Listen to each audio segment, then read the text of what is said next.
Signore e signori, dichiaro aperti i 9 Giochi Paralimpici invernali. Si sta avvicinando allo stadio. Forza, forza! Vai, vai, vai, vai, vai, vai! Dal record della pista! Record della pista! Prima!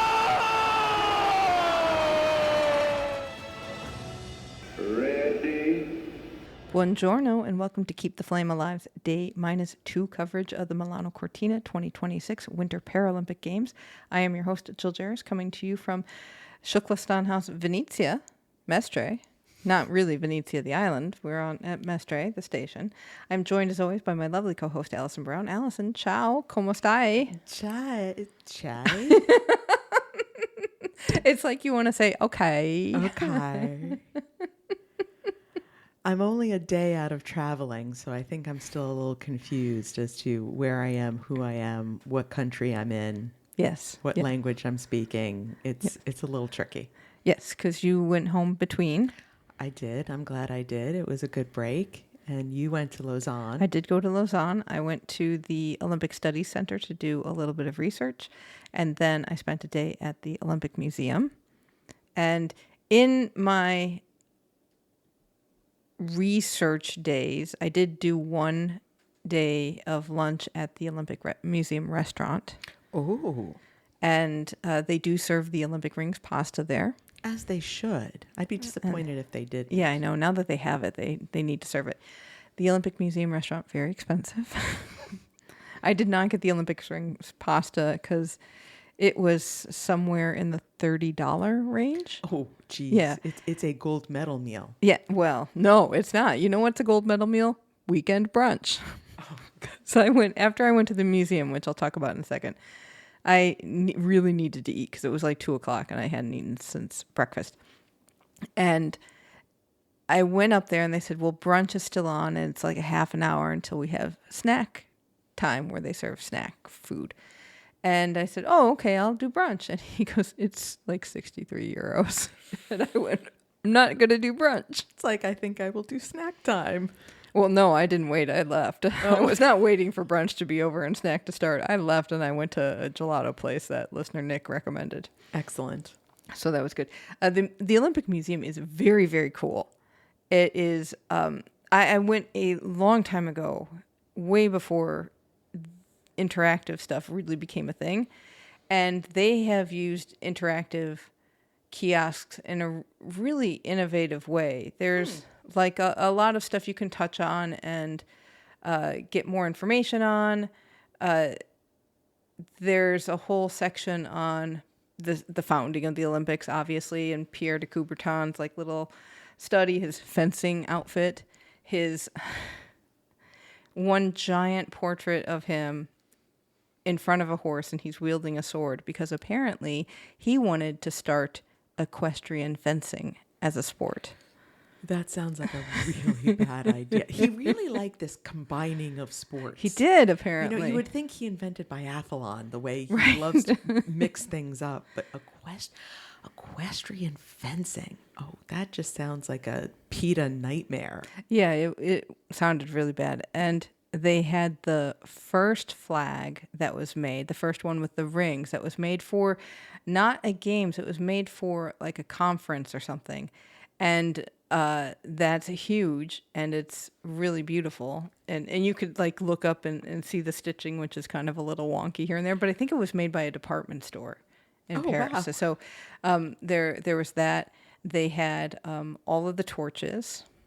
They had, and then like a montage of torch lightings. So of course I'm then wowed by Barcelona and then start crying for Muhammad Ali in 1996. But luckily it's not that long. It's a montage, so it's Yes, quick I little know. snaps. I know, thank goodness, because otherwise I would just lose it. All of the mascots, and some looked nicer in person, and I was very surprised. Neve and Glitz, I liked them in person. Huh. I like Interesting. Magique from Magique from Albertville, 1992. Neve and Glitz are from Torino, 2006. A little frightening. Heidi and Howdy from Calgary, 1988. Really? Because they look so friendly. They're a little weird looking. And the ones from Athens 2004, also a little weird looking. Well, that looks like a foot. So there's no way to make that friendly. Here's your friendly foot mascot. Right. I know Vukovic is a little... not Vukovic. Yeah, Vuko. The wolf from Sarajevo. He's terrifying at any point. Oh, but he looked kind of cuddly. He had a Wile E. Coyote look to him. It was fun. You sound like the person who brings in a raccoon and says, "Mommy, can I keep it?" Well, speaking of raccoons, the raccoon, like Rocky Raccoon from Lake Placid, it's not Ricky Raccoon. Rodney? No. Who would name a mascot Rodney? Hallmark actually did. No, it's not Rocky, but it's... But the raccoon, yes. it does not hold did not up well. age well. No, I don't think it aged well in 1980 either. And I'm trying to think, because I just had the winter ones on the brain, but I looked at the summer ones too. And that was a lot of fun. They had another floor that was artifacts from different games. So they'd have like 3 or 4 games grouped together and artifacts from each. And it seems like they had electronic cards instead of the card that you have by every piece describing what it is, the description. It seemed like that was done electronically so they could swap out when they wanted to. Oh, make it easier. Except for they had stuff like, this is on loan to Milano Cortina, basically. Yes, right, because we saw at the Clubhouse 26 they had a huge collection on loan from Lausanne of all the medals and torches and some artifacts as well. There was a luge and a snowboard, and all those things were on display in the clubhouse, which was great if you got to the clubhouse, but not great if you're going to Lausanne. Yeah, to but see there everything. was plenty of other stuff to see. So your friend, his uniform and skates are there. Your friend Eric Hayden. My friend Eric Hayden. He's a very generous man, so I can see him, giving those things to the museum. And then a lot of other cool stuff, like they had a little corner that was from the archives and things that you might not know, and that was a lot of fun. There's a little section on the Paralympics, which was nice. Then they had a temporary exhibit floor that this one was kind of like the future of the games, and it basically got into e-games, esports. Which may or may not be surviving under Kirsty Coventry. Very curious how that works. But the exhibit was kind of cool because it kind of showed the evolution of video games. So it would start out with like, here's a living room from the period of time that we're talking, and then you kind of progressed through different eras and then got to... And there was some hands-on stuff, too, that you could play games. Did you get to play Space Invaders?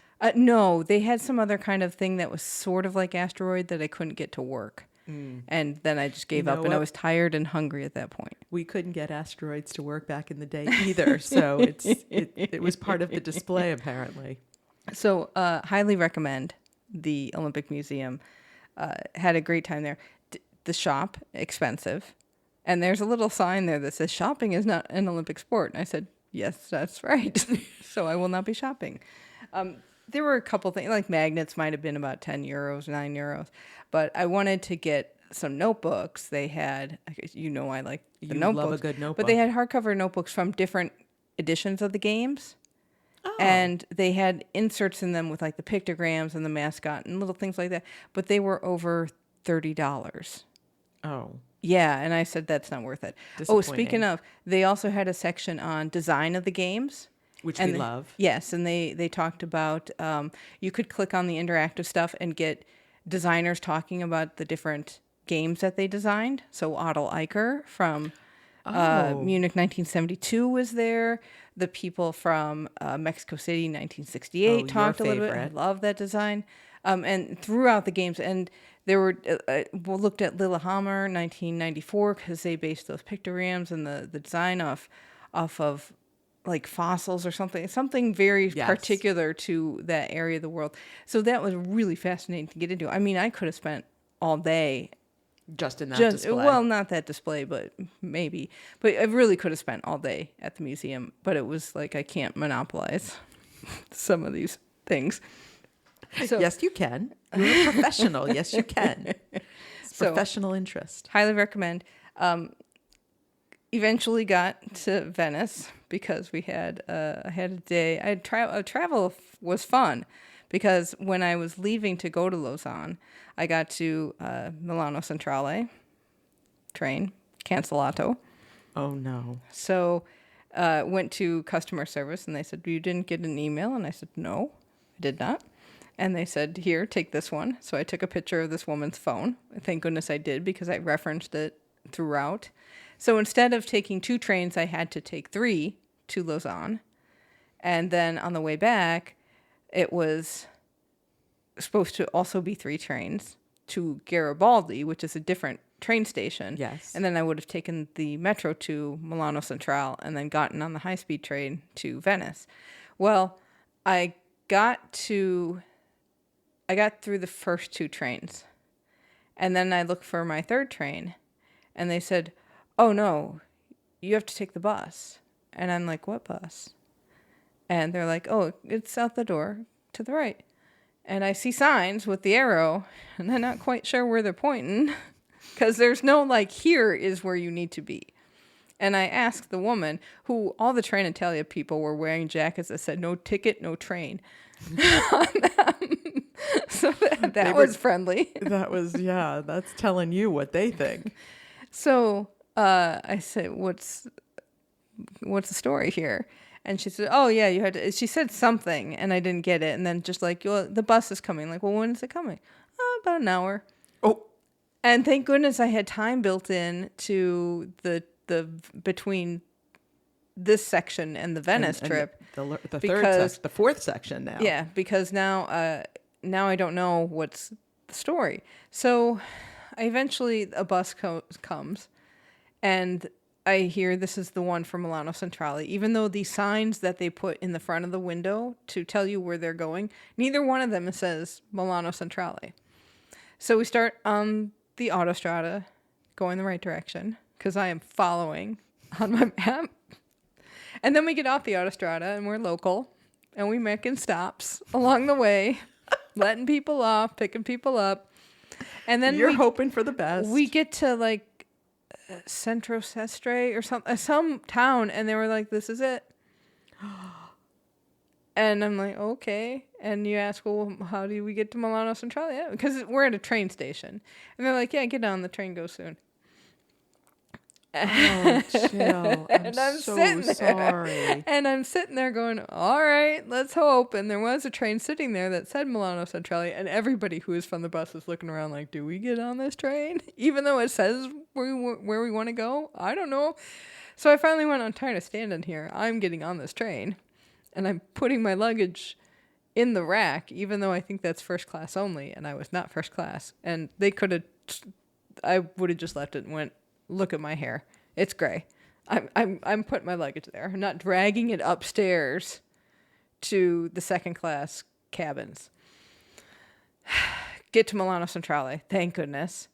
And then didn't have to wait very long for my lovely train to Venice. Which Train Italia. Yes. The high-speed rail is really nice. It's very quick to hear. We are near the train station. We have to pay... there's an island tax, basically, to discourage that day trippers have to pay, basically, because people will stay off of the island because it's cheaper, and then they go infiltrate the island, which is already in down season packed. Yes, it's so touristy here. And I basically went when I checked in, wait, we had to pay 50 euros each? And she goes, yeah, the tax. And I went, but I'm not going. You have to pay 10 euros a day. I'm like, we're not going to be in Venice for 5 days worth. And she goes, well, you have to pay the tax. And now we're just going to Venice. We're just going in as much as possible just to get our 50 euros worth. Also fun was I got to go to Team USA processing. Yes. So this was kind of a message we got still during the Olympics that this was happening. Yes. And it was kind of last minute, like, this is happening. And then got another message, hey, we've got room. Would you like to come? To which I said yes. And they said, here it is. And I looked it up. And it was an hour and a half by a couple of buses and a bunch of walking. And I said, not going to do that. I took a taxi because that was only like 15 minutes. Expensive. I will say it was expensive. Both ways were expensive. But when I got there, in the middle of nothing. Really? If I had taken the bus, this would have been a disaster. You would have had a meltdown. I think. Just getting from bus 1 to bus 2 or something. It was no not doubt. like, oh my gosh, where are we? We're somewhere north of our side of Venice. Is where it is. In this big hotel thing. And they had a giant chunk of the first floor reserved for processing. And what happens is, and if you're in our Facebook group, Keep the Flame Alive podcast, I'm working on video because I have a bunch of stuff. Everything will go there first for the Paralympics. So join the Facebook group if you want to see the stuff. It'll trickle into other social media, but you'll get the first look there. Athletes come in, they came in little groups, and so I got to see Paranordic come in. Oh, our friends at Yes, Paranordic. yes. And they walk down this long hallway that has big sticker on the floor, Team USA, you've made it. They get to the end, and this is new for Milano Cortina. They had personalized video messages, like a whole montage of everybody in that group had little messages from people at home who were cheering for them. Wow, that'll get you. And what happens when they come in, everyone who's working and volunteering, they have to line the hallway and cheer. So they come in, everyone's cheering for them. They get these video messages. It's really something. And then they go into where we get the stuff. Yeah, because now they get to shop. Yes. With no bill at the gosh. end. Starbucks bar set up. They get the little Starbucks bear cups. They get 3 pairs of Oakley sunglasses and a little sunglasses place. There's a little hat stand, and all the guys were flipping out over the fedoras that they could get. Skims had a whole room for them. There was the Ralph Lauren room with 3 different dressing rooms. Everyone was set up for who was coming in. They had everybody. This group goes here. This group goes here. It's all planned out.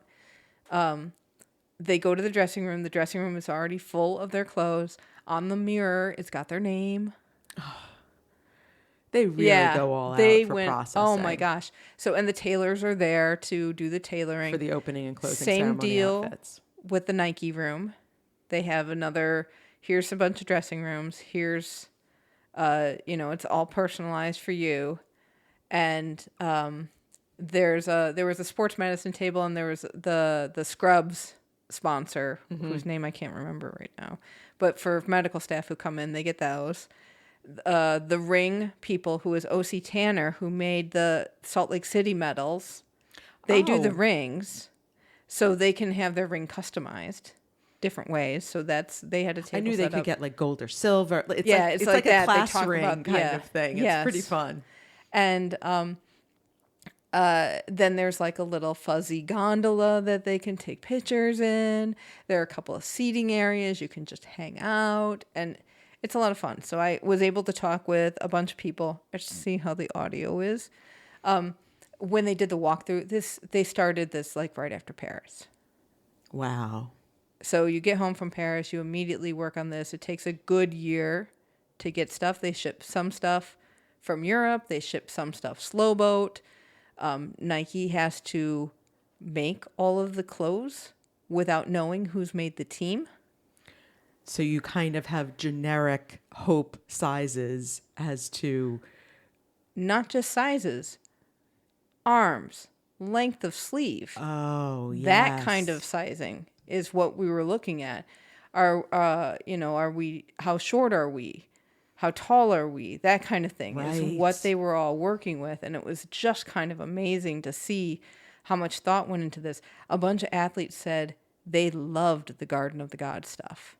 Really? Yes, and we might see some guys rocking those skirts, those puffy skirts. What they like about it is that it's something different. It doesn't have a flag on it. Yeah, I can get with that. Yeah, they get so much stuff. But, you know, like Aaron Pike was saying, hey, they sat and they listened. And Nike was saying, yeah, we had a whole bunch of design meetings with athletes and we listened to what they wanted in terms of design. Like, so pockets in the front. So if you're in a wheelchair, it's easy to get in your pockets. The magnetic zippers, all these kind of things that make clothes more adaptable. And then design-wise, the Garden of the Gods is really a tribute to Colorado Springs and where they train and all of that stuff. It was pretty special. Yeah. So really fun time, even though it was a long cab ride. But I got to listen to Italian radio in the cab. It was great. Oh my gosh, I had this cab driver who was listening to pop radio, and I just loved that. Did you get any presents while you were there? I did not. Disappointing. Yeah, it was, but that wasn't for me. That's right. It's for the athletes. Yes. So, but still, I mean, at least a Starbucks. That would have been lost on me. So good time there. And then we've now been in Venice for a couple of days. We've been in Venice for a couple of days, and we've done lots of Venetian things. We went to San Marco Piazza, and we went up the bell tower. Did not have to take the stairs. No. Got an elevator, which was a great relief to me because I had just come off the plane, and I wasn't sure I was going to. I said, I will try.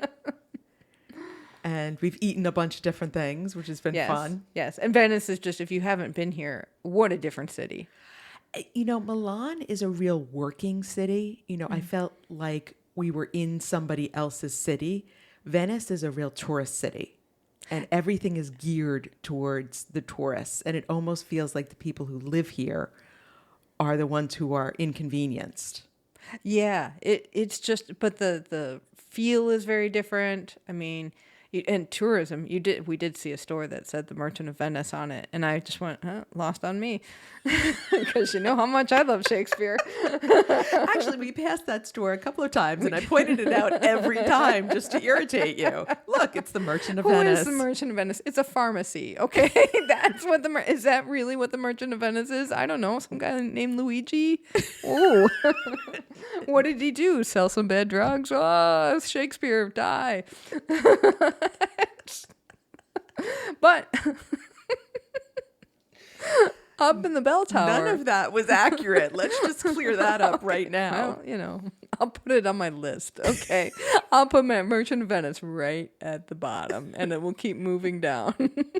But yes, when we're up in the bell tower, I looked out on one of the views, and I said, "Why are they building a Milano Cortina stage?"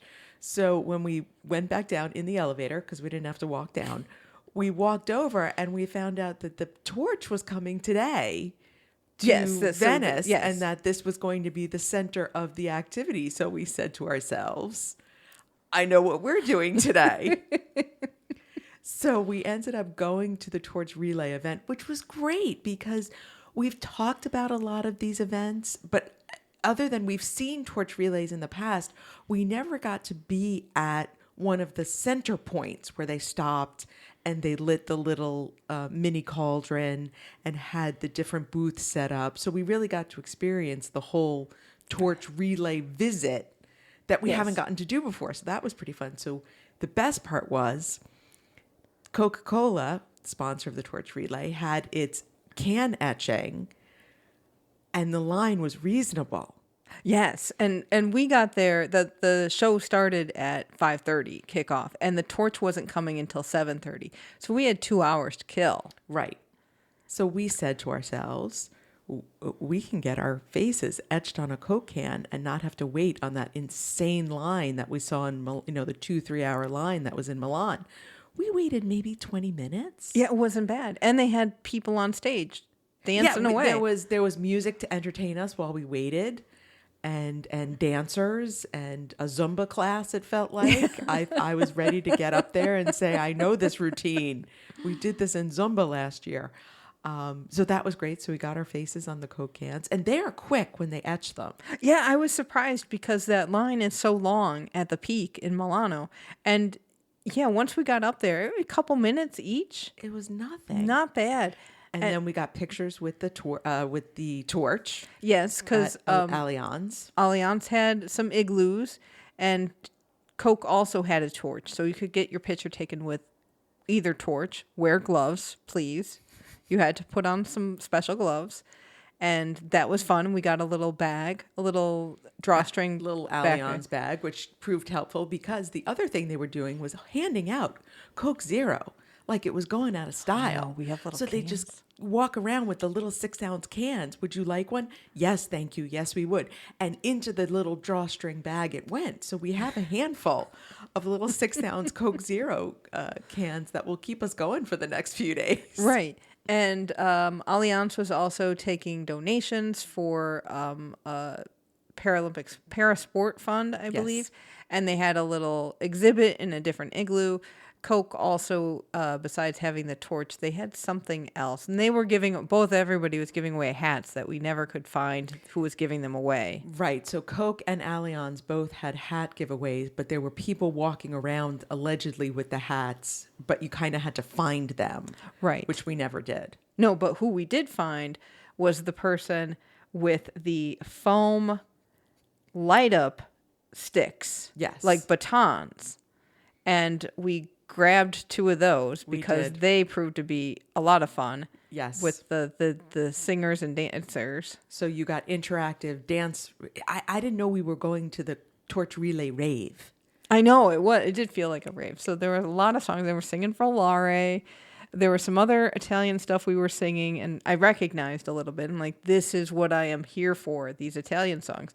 And then when the DJ set was done with the dancers, and the dancers were 2 men, 2 women wearing very shiny, puffy coats. They looked like aluminum cans. Yeah, that was fantastic.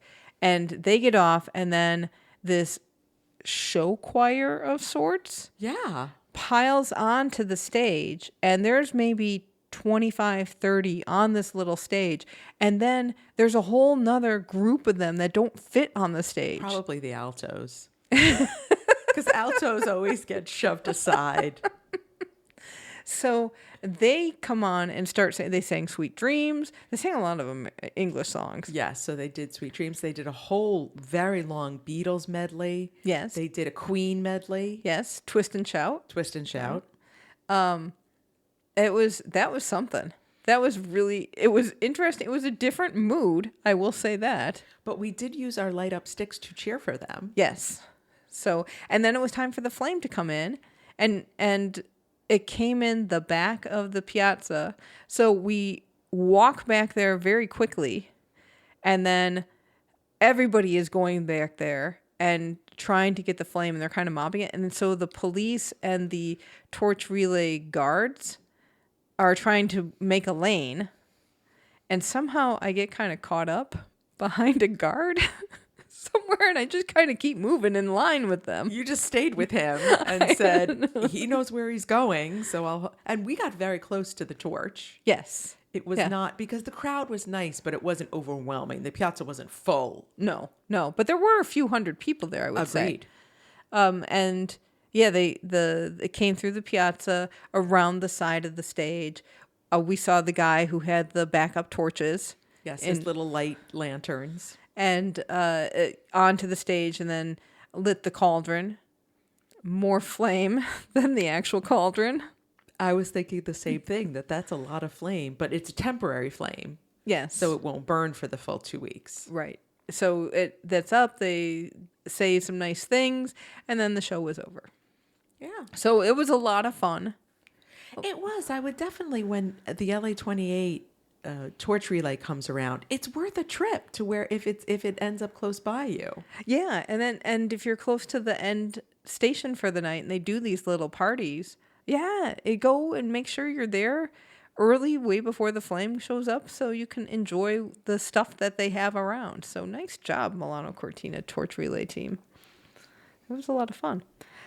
All right, we have some results today. I know. So wheelchair curling, the mixed doubles competition. So this is new for this Paralympics. That has kicked off. Surprisingly, it feels like, oh yes, we're here for the Paralympics. Yes, but what happened is we got back to our hotel, and they weren't on anymore. And I don't know if it's because the game they might have been over. Right. That is very real possibility. But we also don't have our access to HBO Max yet, so we couldn't replay. We don't have all the feeds. And we don't know. I mean, we're giving you results that we have a little bit more information. Right. We have not been able to see things yet, and we don't know what we're going to be able to see. Yeah, this is going to be a lot of fun. Buckle up, listeners. We're going to have fun with transportation, because I did not realize that parabiathlon. I thought things were closer together, with the exception of para hockey. No, because Alpine is over. It's near Cortina. It's in Tofana. But I did not realize that biathlon and cross country skiing were in Tesoro, Predazzo, Val di Fiemme, which is more in the center of the country, central of the north, and that's going to be a hike to get to. Yes. So it's going to be me having fun with the transport app for hours while we figure out what's going on. Yes. But that's anyway, not today. That's not today, but we do have results. And in our first round of mixed doubles play 8 ends of curling. We had Italy versus Korea. Italy won 7-5. Now, Korea is the world number 1. They found themselves behind 4-0 at the end of the third end, and they tied it up in the fourth. But then Italy got points in the next 3 ends, and in the 8th, Korea could only get 1 point, and so they lost. Orietta Berto from Italy said they weren't thinking about the other team and the fact that they were the number 1. They were just playing their stones, so that got them through. And then Paolo Irati from Italy is age 54. Nice. He has waited 18 years to become a Paralympian, and he finally did it. Now he's done it. He can put the letters after his name. That's right. China and Japan faced off. Japan is the reigning world champion. They got a 2-0 lead after the second end, but then China got 4 points, basically controlled the game from there, and won 10-3 in 7 ends. China thought maybe they adapted to the venue better than the Japanese did. But they also said, yeah, we prepared a lot, because the last time we were in a tournament with them, first round, we lost. So we did not want to do that again. So they really prepared for this one. Estonia beat Great Britain 10-7. This one went back and forth, but Estonia scored 5 points across the 7th and 8th ends to nail it. And then USA, our Steve Emt, with nice start to the tournament. Yes, with his teammate Laura Dwyer, who is now Team TKFLASTAN by default. Oh yes, Dwyer is part of us now. They won against Latvia 11-6. They were up 3-0 at the end of 2. Latvia got 4 points in the third. U.S. responded with 3 points in the fourth to go up 6-4. And then Latvia got some points in the next 2 ends. But then America got 1 in the 7th and 4 in the 8th to clinch the victory. So that is that. You know what we didn't talk about today, which I've remembered before we are closing the show. So we might not have a What Did We Forget segment. We did not talk about this. I put it up on the Facebook group as a question, because the U.S. and Israel have bombed Iran. Yes, and broken the truce. It's so funny you mention that, because when I flew home and I was driving home with my husband, and he was asking me, kind of filling me in on world events, because as you know, when we're here, we're a little out of the loop. And I said, "Oh, I hope somebody tells the U.S. government about the Olympic truce." And clearly nobody did. And this is the reason Russia was banned, because they broke the truce. And now the U.S. has broken the truce, and we are the next hosts. Yeah, for the summer games, and then we're also hosting winter 2034. So what do you do? And I think some people on the Facebook group said, well, there is a slight difference in that Russia invaded Ukraine to occupy and take the land back. But I mean, how do you differentiate bombing from bombing? Right. I mean, breaking the truce is breaking the truce. Yeah, it makes me kind of sick. Nobody has brought this up. I have not heard any discussion about it. I guess it was obviously very different when Russia invaded Ukraine, in the sense of Ukraine had a lot to say, and are very active in the Paralympic movement and the Olympic movement, whereas Iran. So Iran has one athlete competing here, and I believe Israel is also low on number of athletes here. So is there an element of how much does this affect the games? It's also affected people traveling, I believe, from Australia, because they would have stopped in Dubai along the way. Can't do that. So, I mean, you feel like there's an element of privilege happening here, because how would you say, U.S., you can't be here anymore? Right. And the reason that Russia specifically was asked to leave Beijing was because of the tension in the village. And they were very concerned about the safety, both of the Russians and of the Ukrainian athletes, that would blow up. With the very small numbers that we're talking about here, that's not an issue. Right. So point, but what do we do ramifications-wise and consequences-wise? Can you ban the U.S. for breaking the truce? Well, we haven't been able to get up to Cortina yet, to the media center, and to see what the IPC says. But the other element of this is that the International Paralympic Committee requires membership to take action. Remember, and they had to have all those special meetings, and they had originally said, no, our Constitution says that we have to let Russia here. And then it was just the escalation by the athletes and the officials that pushed them over the edge. And I don't think we're going to get that same kind of escalation. Right. So somebody has to say, we want the United States to be banned. It doesn't just come from nowhere. It's kind of like a Supreme Court case. Somebody has to file a case. Somebody has to make that point. And who's going to do that? Well, and the membership of the IPC would have to vote on this. Right. And they've already, and that takes a lot of time.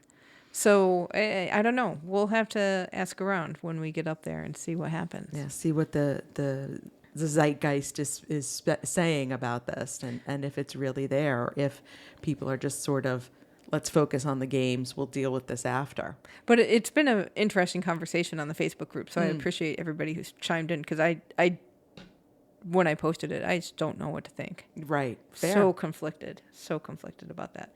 Anyhow, I remembered to tell you that today. So we won't have forgotten anything tomorrow. I get dessert.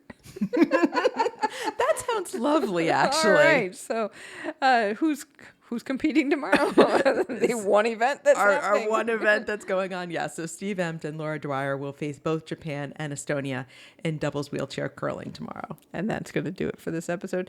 Be sure to tune in tomorrow, because we're going up to the mountains. Oh, goodness gracious. Don't leave me there alone. We know what happened the last time I went to the mountains by myself. Well, you got to hope that somebody's there. I'll be sure to tune in tomorrow to see if we make it back. and until then, grazie mille por l'ascolto. And until next time, ciao, and keep the flame alive.